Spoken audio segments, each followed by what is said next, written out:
Visa is one stock super investors agree on. Is it a potential opportunity? We'll perform a V stock analysis like Warren Buffett, one of the greatest investors of all time. Warren Buffett called not investing in this business and its main competitor a big mistake.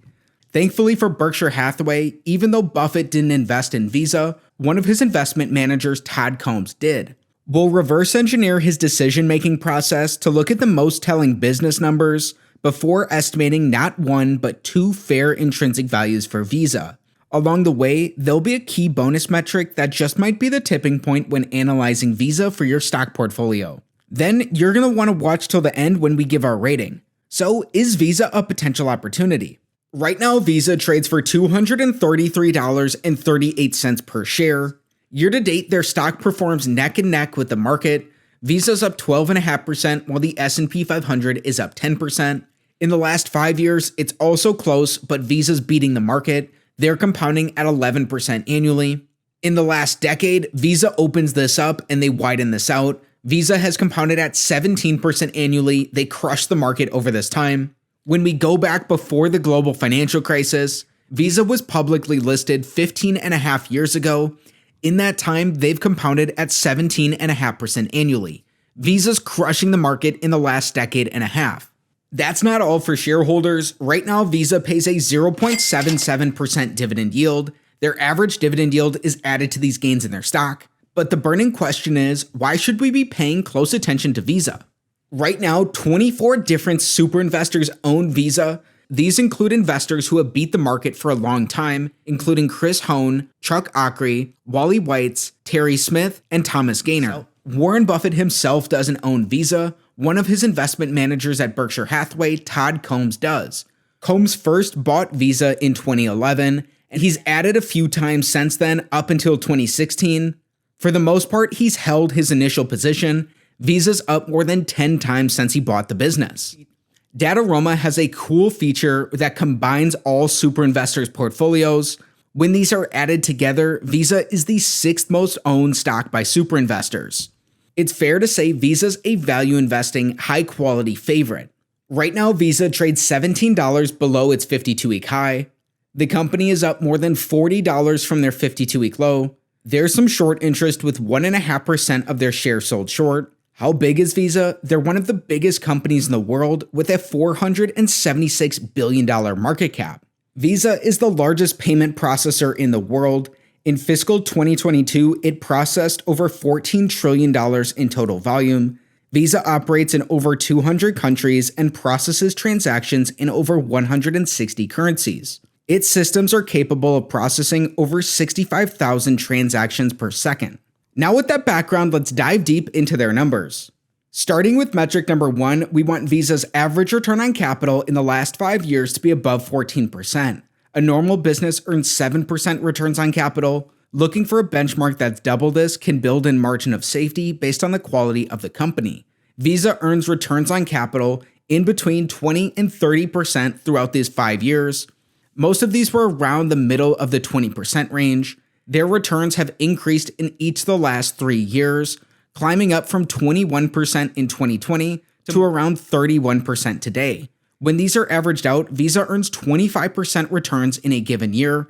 That's more than 3 times better than a normal business. This is a huge check on metric number 1.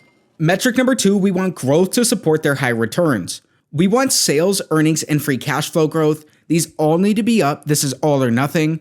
Up until today, Visa has grown their sales by 54%. They've grown their earnings by 60%, and they've grown their free cash flows by 53%. This is solid, consistent growth across the board. It's another check on metric number 2.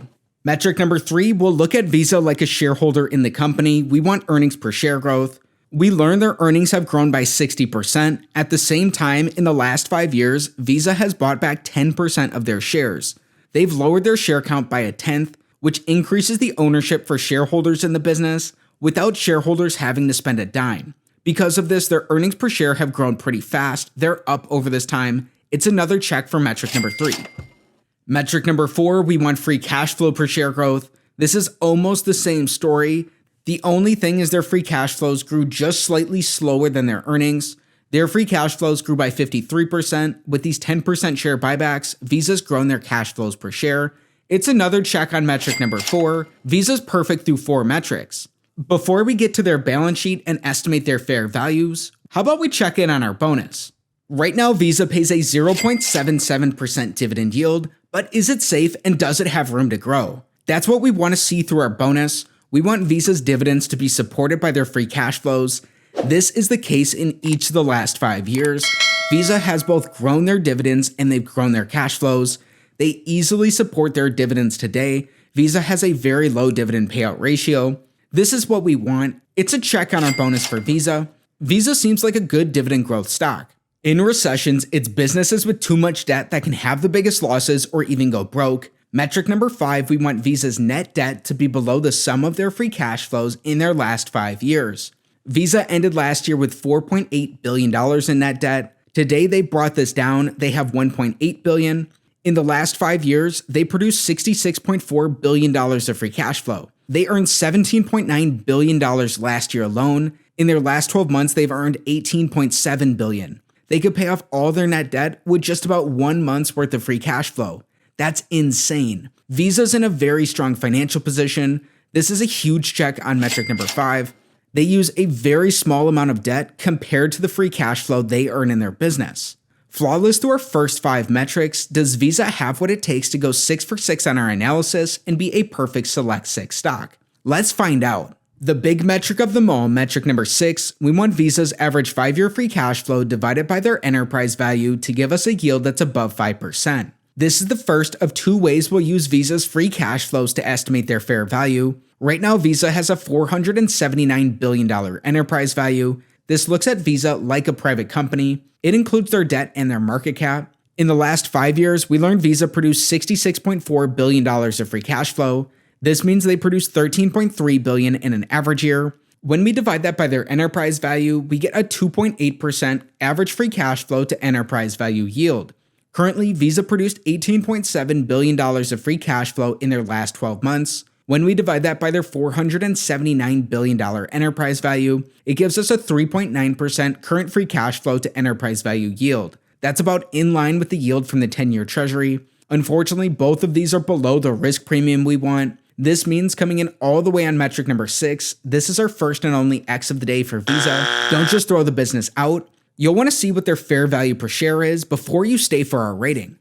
Everything we've covered so far is important, but there's something missing that in my opinion is the main reason to analyze Visa. This takes us to using a discounted cash flow model to estimate their fair value per share. A DCF model is like any model in any field, its outputs are sensitive to its inputs. We'll start with Visa's free cash flows, then use assumptions to grow these into the future. Visa's been insanely predictable in their past. That's no guarantee for the future. It better informs these assumptions. Still, it's up to you to figure out if these will be accurate or not for Visa. If we assume they grow their cash flows at 14% in each of the next 10 years, then in the next decade, we'll assume that this growth rate is cut in half and these grow at 7% in each year. We won't add in their tangible book value because that's thrown off based on the accounting for their share buybacks. Since they've gone public, Visa's bought back 2.5% of their shares each year on average. These are huge buybacks that are likely to go on into the future. It's one of the main ways they return capital to shareholders.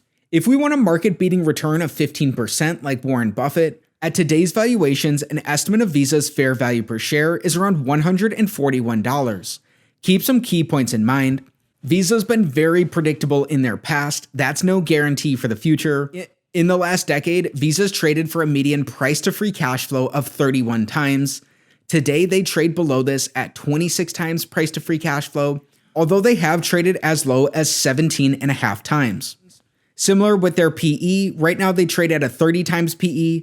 Their median PE was 33 times, their low was at 23 times, so they trade below historical averages. Keep in mind, as a company grows, it's likely that its multiple shrinks rather than expands. That could be the case in the future for Visa. Most importantly, this analysis is not financial advice. It's not a buy or sell recommendation of any security. Consult with your financial advisor before you make any investment decision.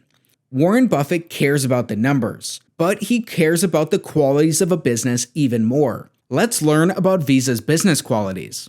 We'll start with the long thesis. Number 1, Visa has commanding market share in a scalable industry. Number 2, there's still a long growth runway for electronic payments, which surpassed cash payments on a global basis only a few years ago. Number 3, the scalable nature of the business should allow Visa to improve its already impressive margins. But it's not all sunshine and roses. Let's also look at a short thesis. Number 1, Visa's leading market share creates more opportunities for loss than gain. Number 2, the oligopolistic nature of the industry makes Visa and MasterCard targets for regulators and lawsuits, and the companies have paid some large fines. Number 3, UnionPay provides an example of how governments could favor local networks, and this could shut Visa out of some emerging market opportunities. That's potentially a fear for the business in countries such as Brazil and India, which are trying to create in-house solutions to battle these payment giants. 2 more things to note recently. Visa acquired Pismo for $1 billion in cash at the end of June. Also, Visa's chairman of the board of directors, Alfred F. Kelly Jr., is set to retire in January of 2024. Now let's put Visa's numbers and their qualities together as we give a rating. So far, we've learned in our analysis of Visa, stock ticker V, the company has most of the signs of being a wonderful business. Together, Visa and its main competitor MasterCard make up the payment rails that most of modern commerce operates on. It's no surprise why so many super investors have investments in Visa. They earn way above average returns on capital, they've grown very steadily, they buy back shares and they pay dividends, which are supported and growing. They've returned a lot of capital to shareholders. Visa also uses just a very little amount of debt, and they generate a ton of free cash flow. The only thing that was off today is Visa's average free cash flow didn't look attractive compared to the 10-year treasury. Their current free cash flows were about the 10-year treasury, but they were down from our risk premium. When we performed our discounted cash flow analysis, from today's valuations, if you believe those assumptions, if you want a market-beating rate of return of 15% like Warren Buffett, an estimate for Visa's fair value per share is around $141. Visa last traded at those levels in January of 2019. That about matches their market performance since then. Stay patient on price. When we add Visa's business qualities and their numbers together, Visa looks like an excellent candidate for more research. If you enjoyed today's V stock analysis, like it, subscribe to the channel for more, and watch this next video.